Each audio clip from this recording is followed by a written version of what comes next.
Hola, mi nombre es Jonathan Vélez y junto con mis compañeros Jeffer Ávila y David Badillo vamos a realizar la presentación del proyecto final del laboratorio de Física 3. El nombre de nuestro proyecto es Reflexión y refracción de la luz a través de prismas en distintos entornos. El estudio de estos fenómenos lo realizamos con ayuda del siguiente simulador web de PET, con el que se nos permitió estudiar para diferentes materiales el comportamiento de la luz. La metodología que seguimos fue la siguiente. Lo primero fue un planteamiento y una respectiva toma de datos con ayuda del simulador. Luego un tratamiento y un análisis de estos datos. Y por último, unas conclusiones. Como podemos ver en esta presentación, el simulador nos permite cambiar diferentes parámetros dependiendo los datos que necesitemos estudiar. En la parte inferior izquierda tenemos las formas de los prismas en las que se va a proyectar la luz. En la parte derecha inferior tenemos el material del prisma, que para nuestro caso lo vamos a variar entre vidrio, agua y aire. En la parte superior derecha tenemos eh, para cambiar el entorno o el medio en el que se propaga la onda de luz, que también será intercambiado por aire, agua y vidrio para estudiar cómo se comporta en cada caso. Para demostrar las leyes de los fenómenos que estamos estudiando, tenemos que determinar o tomar datos de los ángulos de incidencia, de reflexión, de transmisión y calcular el ángulo de refracción, por lo que tenemos la ayuda aquí de este transportador para medir dichos ángulos.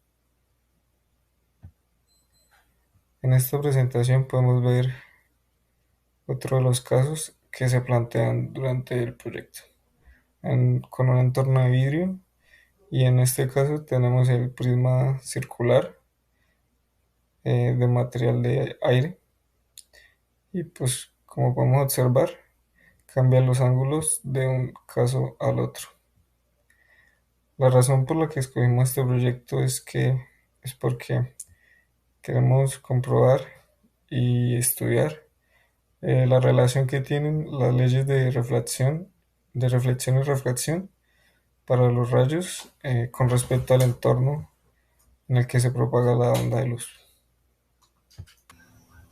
Obtuvimos las siguientes tablas de datos. En la primera tabla podemos ver los datos para el prisma triangular. La segunda fila de esta tabla nos muestra el elemento de cada uno del tipo de entorno que utilizamos, que en este caso fue aire, agua y luego vidrio. Y en la tercera fila está el material del mismo prisma que utilizamos. Para cada caso hallamos el ángulo incidente, el ángulo de reflexión y el ángulo de refracción o ángulo transferido. La primera fila de ángulos es cuando la luz pasaba del entorno al prisma. Y la segunda toma de datos que realizamos es en el caso en el que la luz salía del prisma y pasaba al medio, al entorno nuevamente. Eh, Realizamos el mismo procedimiento, pero esta vez con un prisma circular y esto lo podemos ver en la segunda tabla. De la misma manera, utilizamos un entorno de aire, luego uno de agua y por último uno de vidrio, utilizando para el prisma los mismos materiales. Y seguimos el mismo procedimiento. Primero, veíamos cómo la luz pasaba del entorno al prisma y luego medíamos su salida de nuevo al entorno. A simple vista, en estas tablas ya podemos observar eh, algunas cosas clave, como que el ángulo incidente es igual al ángulo de reflexión en todos los casos, cumpliendo así la ley de reflexión. y podemos ver una relación directa entre el ángulo incidente y el ángulo de, de transferencia, teniendo en cuenta los índices de refracción de cada uno de los medios, que en este caso los hallamos de la teoría y son para el aire 1, el agua 1.33 y el vidrio 1.52. Además, usando estos índices de refracción, mmm, utilizamos la ley de Snell, la cual nos dice que el índice de refracción del medio 1 es igual al seno del ángulo incidente.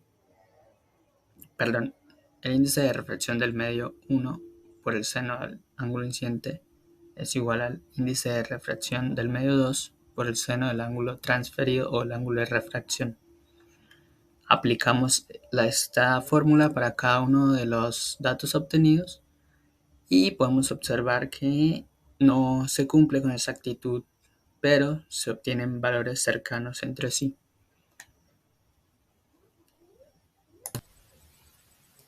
Bueno, por último tenemos las conclusiones. Eh, Como primera conclusión tenemos que a través del uso del simulador pudimos observar que para todos los casos estudiados se cumple con la ley de la reflexión, debido a que cada uno de los ángulos reflejados fueron exactamente iguales a los respectivos ángulos incidentes. También se concluyó con los datos que cuando la luz pasa de un medio de menor índice de refracción a uno de mayor, este ángulo de refracción o ángulo transferido disminuye respecto al ángulo incidente y sucede de manera inversa para el caso contrario. Por último, pues se pudo comprobar que mm, con los datos obtenidos se puede ver que la ley de Snell no se cumple con exactitud. Esto puede ser debido a errores en eh, las mediciones de los ángulos en el simulador. Y listo, eso fue todo. Muchas gracias.